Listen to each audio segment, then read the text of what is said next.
আজ 26/5/2024 সাল। কলকাতা তৃতীয়বারের মতো চ্যাম্পিয়ন হলো। হ্যাঁ, এই চ্যাম্পিয়নের পিছনে আমার একজনের নাম ভীষণভাবে মনে করতে ইচ্ছে করছে, যে সমস্ত কাজ পর্দার আড়াল থেকে করেছে। সে হলো গৌতম গম্ভীর। 2011 সালের ওয়ার্ল্ড কাপে 97 রান করে যেমন পর্দার আড়ালে ছিলেন, আজকের যে IPL ম্যাচ হলো সেখানেও নিজেকে পর্দার আড়ালে রেখে টিমকে চ্যাম্পিয়ন করে তুললেন। হ্যাঁ, 11 জন প্লেয়ারের ভূমিকা অত্যন্তই গুরুত্বপূর্ণ।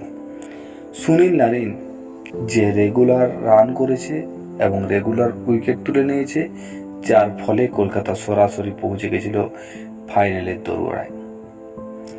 আজকের ম্যাচে রহমতুল্লাহ গুরবাজ, সুনীল নারিন এবং ভেঙ্কটেশ আয়ারের 50 রান অনবদ্য।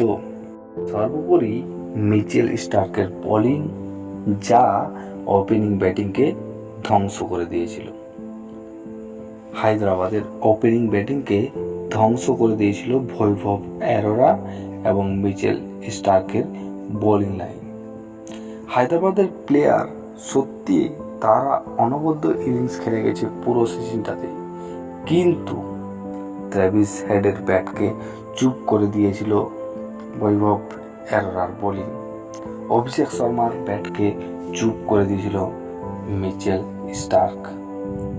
প্রথমে ব্যাট করতে এসে হায়দ্রাবাদ মাত্র 113 রান তুলতে পারে 10 উইকেট হারিয়ে, এবং 114 রানের লক্ষ্যমাত্রা মাত্র 10 ওভার 3 বলে তাড়া করে ফেলে কলকাতার নাইট রাইডার্স।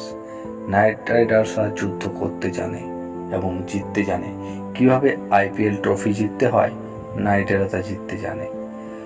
প্রতিনিয়ত রেগুলার জিতে এবং টানা ফাইনালে পৌঁছে গিয়েছিল কলকাতার টিম, এবং আজকেও দেখিয়ে দিল যে হ্যাঁ, টিমটি ফাইনাল যে চ্যাম্পিয়ন্স ট্রফি তা তোলার যোগ্যতা রাখে।